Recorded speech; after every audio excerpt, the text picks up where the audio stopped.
በስመ አብ ወወልድ ወመንፈስ ቅዱስ አሃዱ አምላክ አሜን። እንደምን ቆያችሁ? እንደምን ሰነበታችሁ? አሜን። ቸርነቱና ምሕረቱ የበዛልን በየዕለቱ ይቅር የሚለን የሚታገሰን የአባቶቻችን አምላክ ልዑለ ባሕሪ ቅዱስ እግዚአብሔር ስሙ የተመሰገነ ይሁን። እግዚአብሔርን አጋዥ መንፈስ ቅዱስን ደግሞ ገላጭና ረዳት አድርገን ባለፈው የጀመርነውን ርዕስ እንቀጥላለን።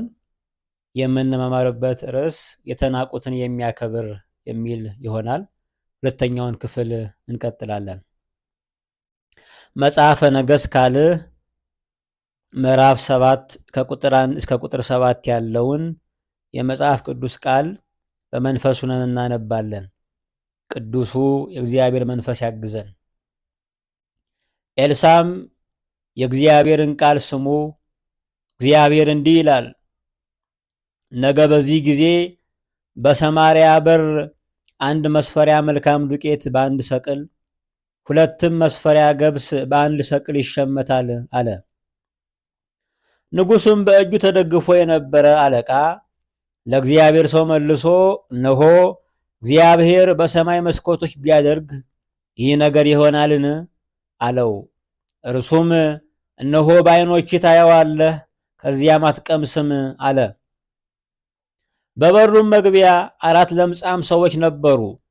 እርስ በርሳቸውም እስክንሞት ድረስ በዚህ ለምን እንቀመጣለን? ወደ ከተማ እንገባ ዘንድ ብንወድድ ራብ በከተማ አለ፣ በዚያም እንሞታለን። በዚህም ብንቀመጥ እንሞታለን። እንግዲህኑ ወደ ሶርያውያን ሰፈር እንሽሽ። በሕይወት ቢያኖሩን እንኖራለን፣ ቢገድሉንም እንሞታለን ተባባሉ። ጨለምለም ባለ ጊዜ ወደ ሶርያውያን ሰፈር የሄዱ ዘንድ ተነሱ። ወደ ሶርያውያን ሰፈር መጀመሪያ ዳርቻ በመጡ ጊዜ እነሆ ማንም አልነበረም። እግዚአብሔር ለሶርያውያን የሰረገላና የፈረስ የብዙም ጭፍራ ድምፅ አሰምቶ ነበር። እርስ በርሳቸውም እነሆ የእስራኤል ንጉሥ የኬጢያውያንንና የግብፃውያንን ነገሥት ቀጥሮ አምጥቶብናል ይባባሉ ነበር። ስለዚህም ተነስተው በጨለማ ሸሹ።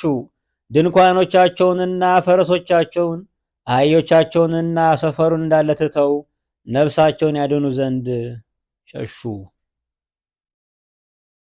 ያለ የነበርክ የምትኖር ዘላለምን በአሁን ያሳለፍ ቅዱስ እግዚአብሔር አመሰግንሃለን።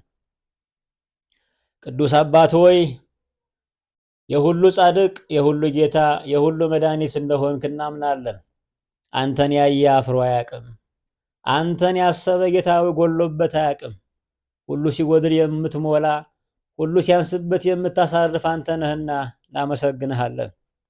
ጌታ ሆይ አንተ ጻድቅ ስትሆን ኃጢአተኞችን አትንቅም። አንተ ሁሉን አዋቂ ስትሆን ምንም የማናቀውን እኛ አትታዘብም። ጌታዬ ሆይ አንተ በሁሉ የሞላ ስትሆን እኛ ውስኖችን አትጸየፍምና እናመሰግንሃለን። ጌታዬ ሆይ አንተ ንጹሕ ነህ፣ ቆሻሻን ታነጻለህ። ጌታዬ ሆይ አንተ ክቡር ነህ፣ እኛን ታከብራለህ። ጌታዬ ሆይ አንተ ሕያው ነህ፣ እኛ ሙታኖችን ደግሞ ሕይወት ትሰጣለህና እናመሰግንሃለን።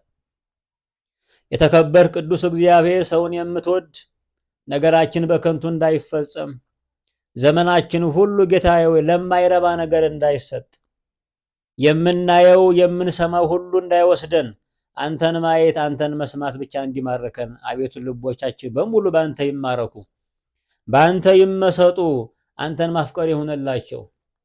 አባት ሆይ እያንዳንዱ ቀን ጉልበትን የሚቀማ ነው። እያንዳንዱ ሰዓትና እያንዳንዱ ሰው ጌታ ሆይ ልብን የሚዘርፍ ነው።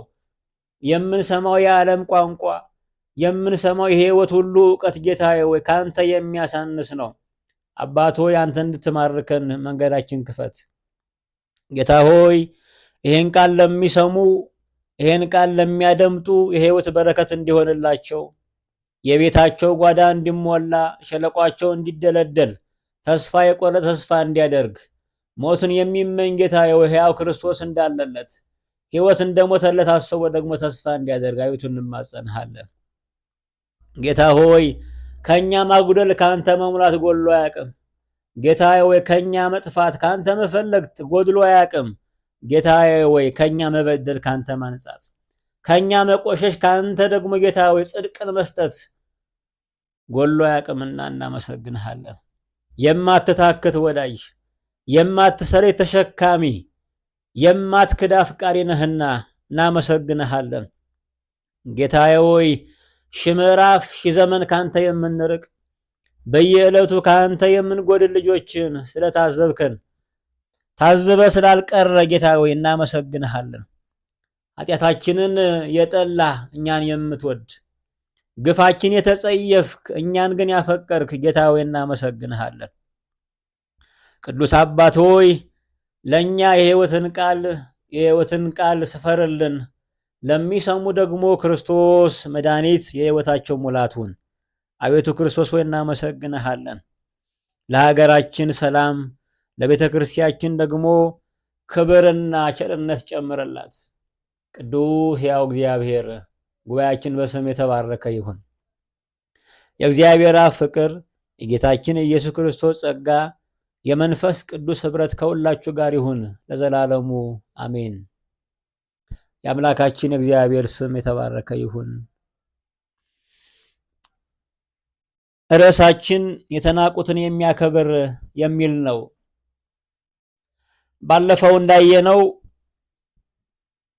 እስራኤላውያን በሶሪያ ተከበው ሶሪያኖች አስጨንቀው ያላቸውን ማንነት ዘርፈዋቸዋል። አስጨንቆ መዝረፍ፣ ሰውን አስጠብቦ ከማንነት ማሳነስ አሁን የምናየው መልክ ነው። ብዙዎች በማስጨነቅ ማንነትን ይቀማሉ። ብዙዎች የሚወጣው ድምፅ ማስጨነቅ ነው። የርኅራኄ ድምፅ፣ የማጽናናት ድምፅ፣ አለሁልህ የማለት ድምፅ ከብዙዎቻችን ርቋል። ሁሉም ራሱን ለማኖር ራሱን ለማሰንበት ማስጨነቅን የተያያዘው። እግዚአብሔር ለሁሉ ይበቃል። እግዚአብሔር የሰራው ዓለም ለሁሉ የተረፈ ነው። ነገር ግን ዓለም እያደረገችው ያለው አንዱን በማስጨነቅ ማረፍ ፈልጋለች። ያስጨነቀ ግን አያርፍም። ያቅበዘበዘ አያርፍም። ሰውን የዘረፈ በልቶ አያውቅም። ሰውን የቀማ ተጽናንቶ አያውቅም። እግዚአብሔር ይፈርዳል። ዋጋ የሚከፍል በሰማይ አለ። ሶርያውያን አስጨነቋቸው። ከተማውን ይዘው እርሻቸውን ይዘው ተሻግረው እንዳያርሱ፣ የዘሩትን እንዳይለቅሙ፣ ወይናቸውን እንዳይሰበስቡ ሀገር ቆልፈው አስራዋቸው። ዛሬ እንዳንሻገር፣ እርሻችንን እንዳንሰበስብ፣ የዘራነውን እንዳናጭድ ብዙ መሰናክሎች የከበቡን እሾዎች አሉ። ያን እሾህ መሻገር የሚቻለው በእግዚአብሔር ድምፅ ነው። እግዚአብሔር ድምፁን ካልለቀቀ፣ እግዚአብሔር ድምፁን ካልሰጠን የዚህን ዓለም ጨወት መሸከም አንችልም። በየቀኑ ጭንቀትን የሚደግስ ዓለም ውስጥ ነው ያለነው። ይሄን ዓለም የምንሻገረው በእግዚአብሔር ድምፅ ብቻ ነው። እግዚአብሔር ካልዘመተ የኛ መዝመት አያሸንፍም። እግዚአብሔር ካልተዋጋ የኛ ጡንቻ ድል የለውም። በእያንዳንዱ የሕይወታችን ዝግጅት እግዚአብሔር ካልቀደመ መከናወን የለም። እግዚአብሔር ተዋጊ ነው፣ ስሙም እግዚአብሔር ነው። እግዚአብሔር እንዲቀድም በጸሎት በአምልኮ ሌሎችን በማሰብ ልንገናኝ ይገባል። የብቻ ሩጫ ሌሎችን ተብትቦ ሌሎችን አጥሮ የመብላት ዘመን እያለቀ ነው። ክርስቶስ የመምጫው ሰዓት ደርሷል። ክርስቶስ የሚገለጥበት ጊዜ ደርሷል። ስለዚህ አክሊላችን እንዳንቀማ፣ የሕይወታችን ራስ ክርስቶስን እንዳናጣ ሌሎች በር ልንከፍት ይገባል። በር ልንከፍትላቸው ይገባል። በር መዝጋት በጣም ነውር ነው። እኛ ከፍ ከፍ ያልነው ሌሎችን ለመሳብ ነው። እኛ የከበርነው ሌሎችን ለማክበር ነው። እኛ በእግዚአብሔር የተወደድነው ሌሎችን ለመውደድ ነው። እኛ በእግዚአብሔር የታሰብነው ሌሎችን ለማሰብ ነው። ለራሱ ብቻ የሚቀር ሰው የለም። ሰው የተፈጠረው ለሰው ነው። ሰው የሚኖረው ለሰው ነው። ለሰው የማይተርፍ ለራሱ እንኳን አይሆንም። እስራኤል ተጨንቀው ነበር፣ ተጠበው ነበር። እግዚአብሔር ግን አሳረፋቸው። የማይበላ በልተዋል፣ የማይነካ ነክተዋል፣ የረከሰን ነገር ተዋዳጅተዋል፣ ማንነታቸውን ሕጋቸውን አስለውጠዋል። መጨነቅ ያመጣው ነገር ነው። ዛሬ ብዙ ነገሮች ከበውን ያሉት። ዛሬ ሚዲያው ዛሬ የሚጠቀሙት ነገር በሙሉ የሰው ልጅ ከቦ የሚዘርፍ ነው። አስጨናቂ ነው። እግዚአብሔር ያሳርፈን። ርዕሳችን የተናቀን የሚያከብር የሚል ነው። ሰው በድህነቱ፣ ሰው በቆሻሻው፣ ሰው ባለው ነገር፣ ሰው በደከመበት ነገር የምንንቆች ሰዎች ሆነናል። ሰውነት የሚከበርበት ዘመን አልፏል። ዛሬ የሚከበረው የተንጠለጠለው ጌጥ ነው። ሰው በለበሰው ነው የምናከብር። ሰው ባለው ነገር ነው የምናከብር። ሰውነት ግን እግዚአብሔር የሞተለት ነው። ሰው ክቡር ነው፣ አምላኩ የሆነለት ነው። ሰው ክቡር ነው፣ አምላኩን ደም መለኮታዊ ደም የፈሰሰለት ነው። ሰው ክቡር ነው፣ እግዚአብሔር የሚያየው የዓይኑ ማረፊያ ነው። ማንንም ሰው ለመናቅ አቅም የለንም። አመንዝራ ገዳይ ቢሆንም በክፋት የተጨማለቀ ሰው እንኳን ቢሆንም ሰውን ለመናቅ እኛ አልተፈጠርንም። ሰውን መናቅ እንኳን ቢቻለው እግዚአብሔር ክቡር ነው፣ ግን አይንቅም። እግዚአብሔር ጻድቅ ነው፣ ፍጹም ጻድቅ ነው፣ ግን ኃጢአተኛን አይጸየፍም። እግዚአብሔር ንጹሕ ነው፣ ግን የቆሸሸን ሰው አይገፋም። እኛ ማን ስለሆነ ሰው የምንንቅ? ንጹሃን ማለት የነጹ የታጠቡ ብቻ አይደሉም። ንጹሃን ማለት ራሳቸውን ያነጹ ብቻ አይደሉም። አንድ ሰው ንጹህ የሚባለው የቆሸሸን የሚያነጻ ነው፣ ያደፈን የሚያሳርፍ ሰው ነው። ጻድቅ ብቻውን ሩጦ ያሸነፈ አይደለም። ጻድቅ ብቻውን ያጸደቀ አይደለም። ጻድቅ ማለት ኃጢአተኛን የታገሰ ነው። ትዕግስተኛ ማለት ራሱን የታገሰ ሰው አይደለም። ራሱን የታገሱ ሰዎች ትዕግስተኛ አይባሉም። ፍጹም ትዕግስተኛ ማለት ክፉዎችን በቅን ዓይን የሚያይ ነው። እኛ የተጠራ ነው ለጨለማው ዓለም እንድናበራ ነው። እኛ የተጠራ ነው በጎደለው በኩል ለመቆም ነው። እኛ የተጠራ ነው ማረፊያ ላጡ ለተቅበዘበዙት ማረፊያ ቤት ጥላ ለመሆን ነው። ለመፍረድ፣ ለመኮነን፣ ሌሎችን ለመናቅ የተጠራ ሰው የለም። መናቅ እግዚአብሔርን ማሳነስ ነው። እግዚአብሔር የሚሰራባቸው ሰዎች፣ እግዚአብሔር ነገ የሚያነሳቸው ሰዎች ናቸው። እግዚአብሔር ከትቢያ ያነሳል። እግዚአብሔር ለምናምንቴ ዙፋን ያወርሳል። ለምንድነው ሰው የሚያንስብን? ለምንድነው ሰዎችን የምንንቀው? እንደኛ ስለማያስቡ ነው። እንደኛ መልከኛ ጨዋ ስላልሆኑ ነው። እንደኛ ስለማያምሩ ነው። እንደኛ አንደበታቸው ስላልሰላ ነው ወይ? ሰው ራሱን እያየ ሰውን ይንቃል። እግዚአብሔር ግን ሁሉን ያከብራል። እግዚአብሔር የሰውን ልጅ በትንሣኤ ሥጋ ያከብራል። ለ70 ዓመት ነው የምንናናቀው። ለጥቂት ዓመት ነው ሰው ከሰው ተለያይቶ እንደዚህ የምንዘላለፈው የተናነስ ነው። እግዚአብሔር በክርስቶስ በኩል ባለ ትንሣኤ ሁሉ ሰው ይከብራል። በሰማይ ዓይነ ስውር የለም። በሰማይ አንካሳ የለም። በሰማይ የማይገባው ደንቆሮ የለም። ሁሉም አዋቂ ነው። ሁሉም ውብ ነው። ሁሉም የተወደደ ነው። በእግዚአብሔር ሕልውና፣ በእግዚአብሔር ፍቅር፣ በሥላሴ አነዋወር ስለሚኖር ሰው ሁሉ የሞላ ነው። ነገ የተዋል ነገ የሚዋብ ሰው ነው ዛሬ በውበቱ የምንንቀው። ምን እንል ይሆን? ዛሬ በመልኳ የናቅናትን ሴት ዛሬ ባስተሳሰቡ የናቅነው በድህነታቸው የተጸየፍናቸውን ሰዎች ነገ ሲበለጽጉ ስናይ፣ በእግዚአብሔር ሀብት ሲሞሉ ስናይ ምን ልንል ይሆን? የሰው ልጅ ሀብት እግዚአብሔር ነው። የሰው ልጅ የቀረለት ውበት እግዚአብሔር ነው። የተናቀን የሚያከብር እግዚአብሔር ነው። ራስን መናቅ ዛሬ ሁላችን ይሰማናል። በቤቱ የተናቀ አለ፣ በሰፈር የተናቀ አለ፣ በሀገሩ የተናቀ አለ፣ በራሱ የተናቀ አለ፣ በሌሎችም የተናቀ ሰው አለ። ራስን መናቅ ምን ማለት ነው? ሰዎች በለጠፉብን፣ ሰዎች በሰጡን ስም ራስን አስሮ ራስን አሳንሶ ማስቀመጥ ነው።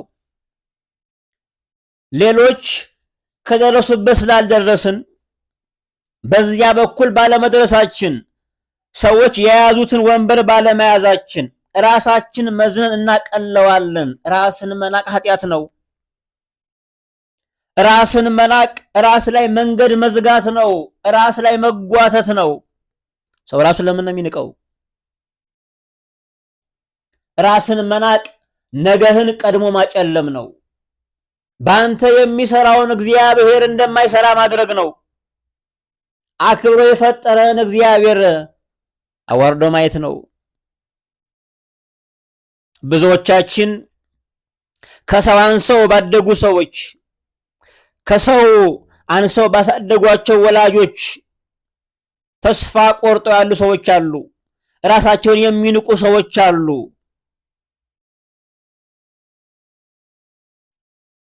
የሰው ወላጆች የኔ ቢጤ ድሆች ስለሆኑ በደዌ ስለተያዙ በዚህ ምክንያት ራሱን የሚንቅ አለ። ቤቱን እያየ የሚንቅ አለ። ቤታችን እግዚአብሔር ነው። እግዚአብሔር ራሱን ላዘነበለ ሰው መክበሪያ ነው። ብዙዎች እንደምናስበው፣ ብዙዎች እንደምንገምተው የክብር መገለጫ የተከበረ ወንበር ላይ መቀመጥ አይደለም። በሰዎች ጋጋታና በሰዎች ጩኸት መታጀብ አይደለም። የክብር ምንጭ እንኳን ያልነው እግዚአብሔር የተወለደው በበረት ነው። ክብሩን የገለጠው ምስራቹን ያበሰረው ለእረኛ ነው፣ ለተናቀው እረኛ ነው። እግዚአብሔር ተናቀን ያከብራል። የምናመልከው የተናቀውን ነው። የሞተው በመስቀል ሞት ነው። ክብር ያለው የአባትን ፍቃድ መፈጸም ላይ ነው። አባት ሆይ በምድር ልሰራው የሰጠኝን ስራ ፈጽም ያከበርኩ አለ። ክብር ያለው እግዚአብሔር የሰጠንን ስራ በመፈጸም ውስጥ ነው። ሰዎች የሰጡንን የቤት ስራ፣ ሌሎች የሰጡንን የቤት ስራ በመፈጸም አይደለም። ክብር ያለው ሕይወት ያለው መኖር ያለው እግዚአብሔር የሰጠንን ስራ መፈጸሙ ላይ ነው። እግዚአብሔር ያግዘን።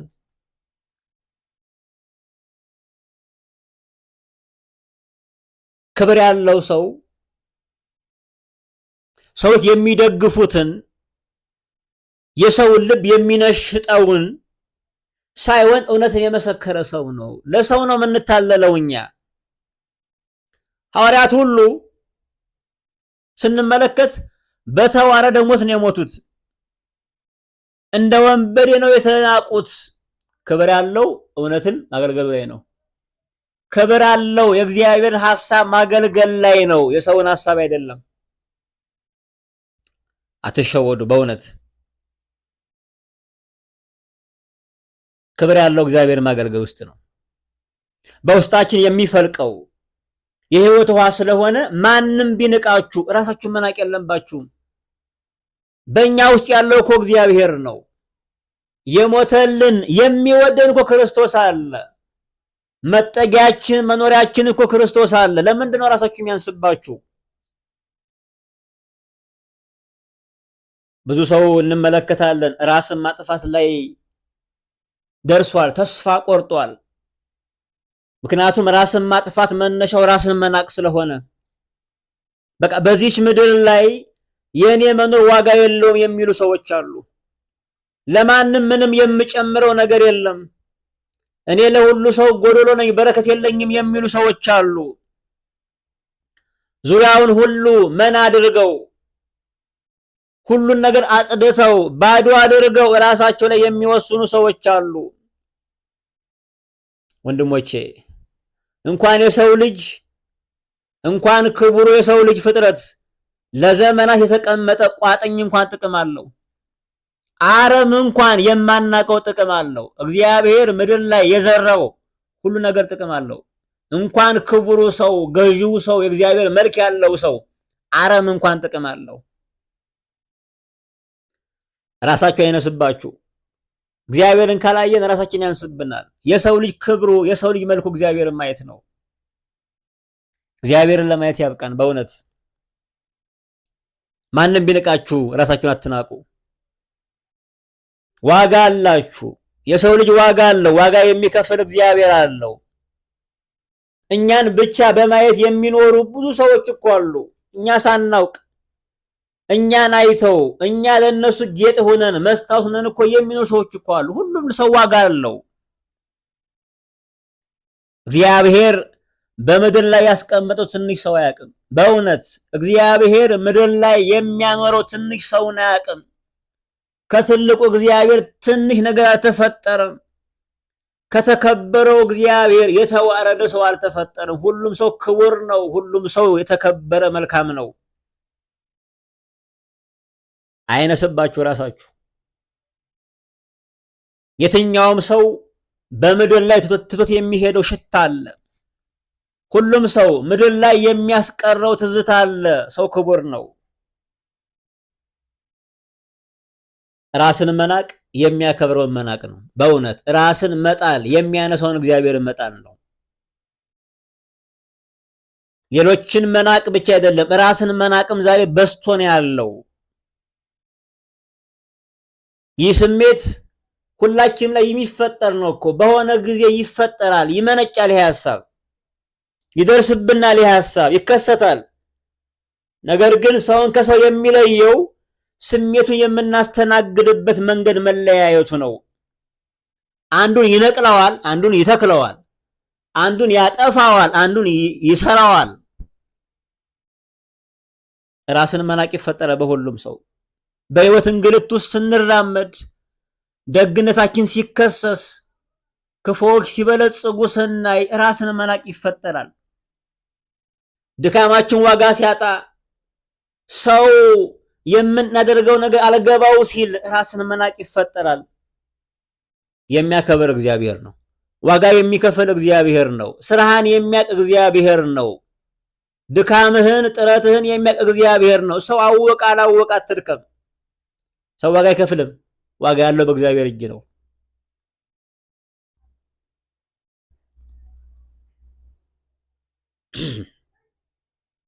ይህን ስሜት ብዙ ሰዎች ያልፈውበታል። ራስን መናቅ። አንድ ጻድቅ እንይ። ለምሳሌ ኤልያስ፣ የኤልሳ አባት ኤልያስ በዘመኑ ሰማይን የለጎመ ነው። የእግዚአብሔርን ድምፅ የሚሰማ ነው። በሆነ ወቅት ግን የኤልዛቤልን ዛቻ ፈርቶ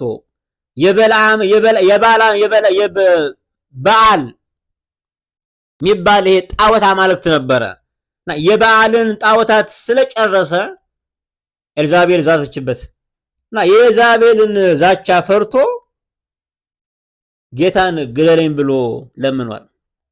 እስኪ እናንብበው ጥቅሱን። መጽሐፈ ነገሥት፣ አንደኛ መጽሐፈ ነገሥት ምዕራፍ 19 ቁጥር 4 ላይ ያለ ሐሳብ ነው። እንዲህ ይላል ቃሉ። እርሱም አንድ ቀን የሚያህል መንገድ በምድረ በዳ ሄደ። መጥቶም ክትክታ ዛፍ በታች ተቀመጠና ይበቃኛል፣ አሁንም አቤቱ እኔ ከአባቶች አልበልጥምና ነፍሴን ውሰድ ብሎ እንዲሞት ለመነ ይላል። ኤልያስ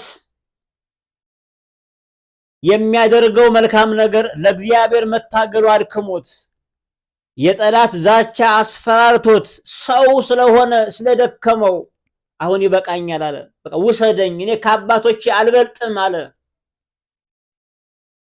ራሳችን ለራሳችን የሚያንስበት ጊዜ አለ። ራሳችን ለራሳችን የሚደክምበት ጊዜ አለ። ለራሱ ያነሰውን የሚሸከም እግዚአብሔር ነው። ለራሱ የማይሆነውን የሚያበቃው እግዚአብሔር ነው። ኤልያስ በቃኝ ደከመኝ አለ። አልበልጥም ከአባቶች ውሰደኝ አለ።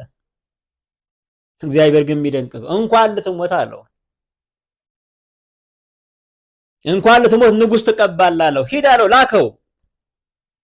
በሶሪያ ላይ አዛሄልን ትቀባለህ አለው። በእስራኤል ላይ ንጉሥ የሆን ዘንድ ኢዩን ትቀባለህ። በፋንታ ደግሞ ነቢይ ይሆን ዘንድ ኤልሳን ቅባው አለው። ኤልያስ እንኳን ልትሞት የምትቀባው አለ። ተስፋ አትቁረጡ። ራሳችሁን አትናቁ። ለሰው የሚያተርፍ እግዚአብሔር ነው። ለራሳችሁ ካነሰባችሁ ራሳችሁ ለሰው የሚያተርፍ አምላክ አለ። እሱን ተስፋ አድርጉ። ኤልያስ ጉልበቶቹ በዛሉ ቁጥር ውሰደኝ ባለ ጊዜ የምትቀባው አለህ አለው። እግዚአብሔር ሊያተርፍ አለ ሰዎች። ኤልሳን የመሰለ ነብይ ቀባ። ኢዩን የመሰለ ንጉስ ቀባ። አዛሄልን ቀባ። እሞታለሁ አለ። አትሞት፣ እንኳን ልትሞት በሰረገላ ትነጠቃለህ አለው። በሰረገላ ታርጋለህ አለው። ራሳችሁ አይነስባችሁ፣ የሚሰራ እግዚአብሔር ነው። ዙሪያን መመልከት አያሳርፍም። እግዚአብሔርን ማየት ነው የሚያሳርፈው። ዙሪያው ሁከት ነው፣ ዙሪያው ጨለማ ነው። እግዚአብሔርን ማየት ያሳርፋል። ጴጥሮስ በዛ ወጀብ መሃል በጨለማ ውስጥ እየሄዱ ሐዋርያት በጣም ተናውጸው እያሉ ክርስቶስ በባህር እየተራመደ መጣ። ማን አለ? ጮኸ። ክርስቶስ ነኝ አለው። ኢየሱስ ነው። በዚያ ሁከት በዚያ ማዕበል እየተራመደ የመጣው ማዕበላችን የሚገስጸው ክርስቶስ ነው። ጌታዬ ሆይ አለ፣ አንተ ከሆንክ እንድመጣ ፍቀድ አለ። ነው እሱ ከሆነ እንራመዳለን። እሱ ከሆነ የማይቻል ይቻላል። ጌታዬ ፍቀድ እንድራመድ አለ። ጴጥሮስ የሚገርም አማኝ ነው። ጌታ የእምነታችን ያክል ይሰራል። ጌታ ከኛ እምነትም በላይ ይሰራል። በልባችን ያለው እምነት የሚሰርጽ አይደለም። እግዚአብሔር በዛም ይሰራል። ጴጥሮስ መራመድ ጀመረ። ክርስቶስን እያየ ጴጥሮስ መራመድ ጀመረ። ጥቂት ከተራመደ በኋላ ግን ሁኔታዎችን ማየት ጀመረ። ለካ ዙሪያው ሁከት ነበር። ክርስቶስን ሲያይ ሁከት የለም፣ አይታይም። ክርስቶስን ሲያይ ጨለማው ተገፏል። ክርስቶስን ሲያይ የማዕበሉ ድምፅ ድንፋት አይሰማም። ድፍረታችን ክርስቶስ ነው። የምንደፍረው በክርስቶስ ኃይል ነው። የምንወደደው በክርስቶስ መልክ ነው። መከበሪያችን እርሱ ነው። መሰማታችን በእርሱ ነው። መታየታችን በእርሱ ነው። መሻገራችን በእርሱ ነው። እርሱ ድላችን ነው። እርሱ ውበታችን ነው። ጴጥሮስ ዙሪያውን ሲመለከት፣ ጴጥሮስ ማዕበሉን ሲሰማ መስጠም ጀመረ። አይናችን ከክርስቶስ ሲነሳ መስጠም እንጀምራለን። እግዚአብሔርን የሚያዩ ይሻገራሉ። አይኖቻችን ማረፊያው እግዚአብሔር ብቻ ነው። ተስፋችን እግዚአብሔር ብቻ ነው። የመኖር አቅም እግዚአብሔር ብቻ ነው። አትታለሉ። ሰውን ማየት፣ ዙሪያን ማየት፣ ሁኔታን ማየት፣ ራስን መመልከት ያሳንሳል፣ አቅም ይነሳል። ጴጥሮስ ሁለተኛ እምነትን ገለጠ። ከሰጠመ በኋላ ጌታ ሆይ አድነኝ ብሎ ጮኸ። እየሰጠሙ መቅረት ደግሞ አለ። አሁን የምናየው ትውልዱ እንደዛ ነው። እየሰጠን አድነኝ እንኳን አይልም። አለማመን ነው። ጌታ ሆይ አድነኝ ማለት ያስፈልጋል። እግዚአብሔር ያስበን። ኤልያስ ራሱን ሞትን ለምኖ ነበር። ራሱ ለራሱ አንሶበት ነበር። እግዚአብሔር ግን ለብዙ ሰው አበቀው። ንጉስን የሚቀባ አደረገው። በእውነት የመኖር አቅም እግዚአብሔር ነው። ራስን ማየት ያደክማል። እግዚአብሔርን እያዩ መኖር ግን ያሳርፋል። እግዚአብሔርን እዩ። ዮናስም እንኳን ቢሆን ዮናስ ለነነዌ ሰዎች የተነገረውን መዓት አብስር ሲባል ንስሐ ካልገቡ ይፈጸማሉ፣ ይሞታሉ ሲባል ያ ባለመፈጸሙ እግዚአብሔር መሐሪ ቸር ስለሆነ ያን ስለሚያውቅ ሸሽቶ ነበረ። ውሸታም ነብይ፣ ቃለ አባይ ነብይ እንዳልባል ብሎ ሸሽቶ ነበር። እግዚአብሔር ግን ማራቸው። 3 ቀን ንስሐ። ይሄን ያየ ዮናስ አኮረፈና እንደዚህ አለ። ትንቢተ ዮናስ ምዕራፍ 4 ቁጥር 3 እንደዚህ ይላል። አሁንም አለ አቤቱ ከሕይወት ሞት ይሻለኛልና እባክህ ነፍሴን ከኔ ውሰድ አለው። አይ ሞቱን ለመነ።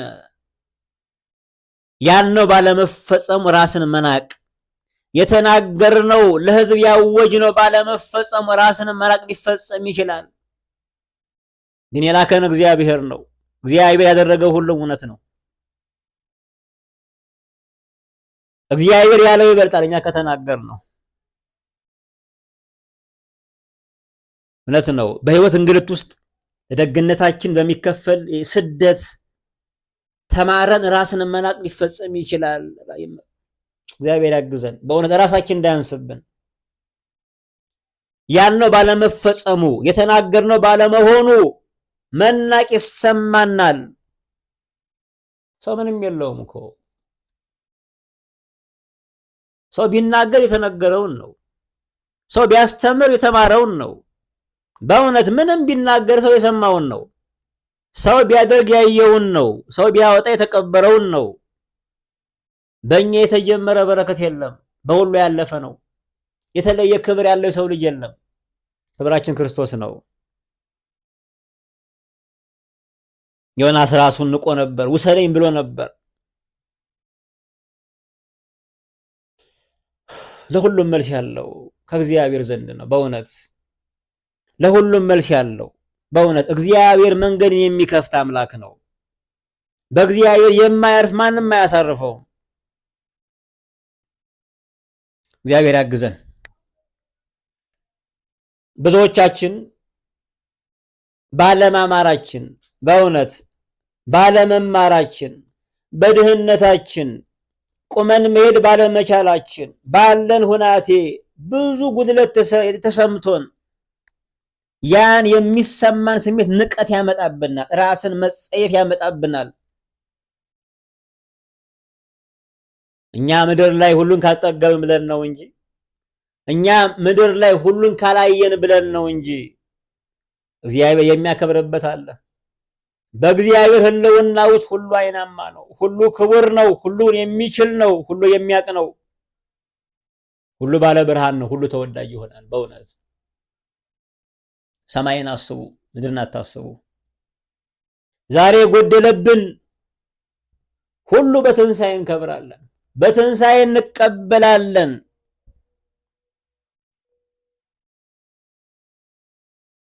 እግዚአብሔር በተከበረ አእምሮ፣ እግዚአብሔር በተወደደ አካል ያስነሳናል። መንግስተ ሰማያትን ደስታ የሚሸከም የሲኦልን ሐዘን የሚቋቋም ሥጋ እንለብሳለን በትንሣኤ። በእውነት አሁን ያለው ሥጋ እኮ የመንግስተ ሰማያትን ደስታ እኮ መሸከም አይችልም። እንኳን መንግስተ ሰማያትን ያለ የእግዚአብሔር ሕልውና ደስታ አይደለም። ምድር ላይ ያለ ሸቀጥ ስንገዛ እንኳን ሎተሪ እንኳን ቢደርሰው ራሱን የሚጥል ሥጋን የተሸከም ነው። በደስታ የሚሞት ሥጋን የተሸከም ነው። የመንግስተ ሰማያትን ደስታ የሥጋ መሸከም አይችልም። የሲኦልን ሐዘንና ሰቆቃ የሥጋ መሸከም አይችልም። ትንሣኤ ያከብረዋል። ክርስቶስ በተነሳበት ትንሣኤ እኛ ስንነሳ ለመንግስተ ሰማያት ደስታ የሚበቃ ለሲኦልም ስቃይ የሚሸከም ሥጋ እንለብሳለን። እግዚአብሔር ርኅሩህ አምላክ ስለሆነ እግዚአብሔር ያስበን። ብዙ ጊዜ ያለው ዘመዶች ሲያሳድጉ በዘመድ ያደገ ልጅ በአስተዳደግ ራሳቸውን እንዲንቁ የንቀት ንግግር የሚወረወርባቸው ሰዎች አሉ። እየወረወሩ የሚያሳድጓቸው ሰዎች። እንደዚህ አይነት ሰዎች ራሳቸውን መሸከም ስለማይችሉ ያቅታቸዋል፣ ያንሳሉ። ራስን መሸከም ያቅታል። ሁሉ የከበደውን ብቸኛውን ባለዕዳ የሚሸከም እግዚአብሔር ነው። እሱ ያሳርፋል። ሁልጊዜ ባይሆንም ሱስ ሁልጊዜ እንኳን ባይሆንም ራስን መደበቂያ ነው። ብዙዎች እንደዛ አድርገው ይጠቀሙበታል። ለጊዜው በሚሰጣቸው የተለየ ዓለም ተታለው ራሳቸውን ከራሳቸው ይሸሽጉታል፣ ይደብቁበታል። ሱስ ግን አያጽናናም። ሱስ ራስን መናቅ ነው። እግዚአብሔር ነው የሚያሳርፈው። በእውነት ድሃ ብቻ እንዳይመስላችሁ። የሞላለት የምንለውም እንኳን ራስን መናቅ ስሜት ይመተዋል። ሁሉም ባዶ ቦታ አለበት። እግዚአብሔር ብቻ የሚሞላው ባዶ ቦታ አለ በሰው ልጅ ውስጥ። ሁሉም የሰው ልጅ እግዚአብሔር ብቻ የሚያረካው ክፍተት አለ። ሸቀጥ፣ ገንዘብ፣ ሀብት፣ ዝና፣ ምንም ነገር ብትደረድሩ እግዚአብሔር የሚሞላውን ባዶ ቦታ ማንም አይሞላውም። የነፍስ ረሃብ እግዚአብሔር ነው የሚሞላው። እያየን እኮ ነው። በተለያዩ በምዕራቡ ዓለም ዝነኞች ራሳቸው ገንዘብ ያላቸው ሰዎች ይሄን መሸከም አይችሉም። የነፍስ ረሃብ እግዚአብሔር ጥጋብ ስለሆነ በእውነት ለመኖር ትርጉም ማጣት ይሰማቸዋል። ብዙ ጊዜ ሁሉ ተሟልቶ በፊታቸው ግን የባዶነት ስሜት ይሰማቸዋል። ይህን ስሜት ማንም አይሞላውም። እግዚአብሔር ብቻ ለእያንዳንዳችን የሚሞላው ባዶ ቦታ አለ። እውነት ነው። በምዕራቡ ዓለም እያየን ነው እኮ ዝነኞች በኃይለኛ ሱስና ራስን ማጥፋት ይጠመዳሉ። ዛሬ ሁሉ የሚወዳቸው ሰዎች ራሳቸውን መውደድ ያቅታቸዋል። ሁሉ ይወዳቸዋል፣ ራሳቸውን ግን አይወዱም፣ ያንስባቸዋል። እንዴት ያለ ስሜት ነው! ሁሉ የሚያያቸው ራሳቸውን ማየት ይጸየፋሉ። ሁሉን መግዛት የሚችሉ ራሳቸውን መግዛት ግን ይሳናቸዋል። ውስጣቸው ያምጽባቸዋል። ምቹ አልጋ ምቹ ስሜትን አያመጣም፣ አይሰጥም። ገንዘብ የነፍስን ረሃብ ሸፍኖ አያውቅም። ገንዘብ የነፍስን ረሃብ አሸንፎ አያውቅም። ገንዘብ ለነፍስ ደካማ ነው። ካሳ ዋጋ መሆን አይችልም። ለዚህ ነው ብዙ ሰዎችን አሁን ካላወቅንላቸው እየሞቱ እየተገዘገዙ ነው ያሉት። በእውነት የሚያኖር ሀብት እግዚአብሔር ነው። አትታለሉ። እግዚአብሔር ያስበን። ራስን መናቅ በጣም የበዛበት ዘመን ነው ዛሬ ያለ ነው። ራሳችን እያየን ዕውቀታችን እያየን ድህነታችን፣ ቤተሰቦቻችን፣ በሽታችን፣ ደዌያችን፣ አካለ ስንኩልነታችን እየተመለከተ ራሳችን ያንስብናል። እግዚአብሔር ግን የሚያከብር ነው። የሰው ልጅ ክብሩ እግዚአብሔር ነው። የሰው ልጅ ሀብቱ እግዚአብሔር ነው። እግዚአብሔርን የማያውቅ የትኛውም ነገር ቢሞላለት በሰማይ ጎዶሎ ነው። የሚያሳዝን ሰው በእውነት ዘላለምን የከሰረ ሰው ነው። እንዴት ታዝናላችሁ? ዋናው አይክሰርባችሁ፣ ሰማይ አይነስባችሁ፣ እግዚአብሔር አይነስባችሁ እንጂ በእውነት በጥቂት ዘመን በዚህ 70 ዓመት ለምትቀሙት ነገር አታጉረምርሙ። እግዚአብሔር በሰማይ ያከብራል። ሌላው ደግሞ በጣም አስቸጋሪ የሆነው ሌሎችን መናቅ ነው። ራስን መናቅ ደግሞ ስንሻገር ሌሎችን ደግሞ እንንቃለን። ሌሎች ያንሱብናል። ይሄም አንዱ በሽታ ነው። እግዚአብሔርን አለማየት ነው ሌሎችን መናቅ። ራስን የተለየ ቦታ አስቀምጦ ማየት፣ ራስን የተለየ ሰው አድርጎ መመልከት ነው። ተመጻዳቂነት ነው ሰዎችን መናቅ፣ ሌሎችን መናቅ። ያን ማነስ፣ ያን ውድቀት፣ ያን ብቸኝነት፣ ያን ውብድና፣ ያን አመንዝራነት፣ ያን የቆሻሻ መንገድ፣ ያን ያነስንበትን የህይወት መንገድ እንዳልተሻገር ነው፣ እንዳላየ ነው፣ እንዳላለፍንበት ዛሬ ቀንጥሏቸው በሚያልፉት ሰዎች እንዘባበታለን። እኛም አልፈንበታል እኮ። እኛም ያን ነገር አንገዳግዶናል። እኛም ያ ስሜት ጠልፎ ጥሎናል። ዛሬ መቆማችን በእግዚአብሔር ነው። ለምንድን ነው ሰው የሚያንስብን? ዘመኑን ሁሉ ተስተካክሎ የኖረ ሰው የለም። ዘመኑን ሁሉ ጤነኛ ሆኖ የኖረ ሰው የለም። አሁንም ቢሆን ያመነውን ስንክድ የካድነውን ስናምን ሲንዘበራረቅብን ስንንሸራተት ስንይዝ ነው የምንኖረው። ሁልጊዜ አምኖ የሚሰነብት የለም። ሁልጊዜ ጻድቅ ሆኖ ንጹህ ሆኖ የሚቆይ ሰው የለም። መጽሐፍ ቅዱስም ስናይ ሲነሱ ሲወድቁ ነው የምናይ። ሰው ለምን ነው የሚያንስብን?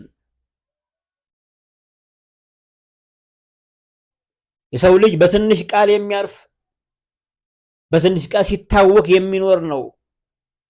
ትንሽ ቃል ያሳርፈናል። ትንሽ ቃል ደግሞ እያወከ ያሳድረናል። ተጠናቆ የተሰራ የማይንገዳገድ የሰው ልጅ የለም። በእውነት ማንንም አትናቁ። ዛሬ ተረድተን ዛሬ አውቀን ባወቅናቸው ነገሮች የምንንቅ ከሆነ ትናንት ባላወቅንበት ዘመን ባላወቅንበት ሰዓት የተናቅን ነበርን ማለት እኮ ነው።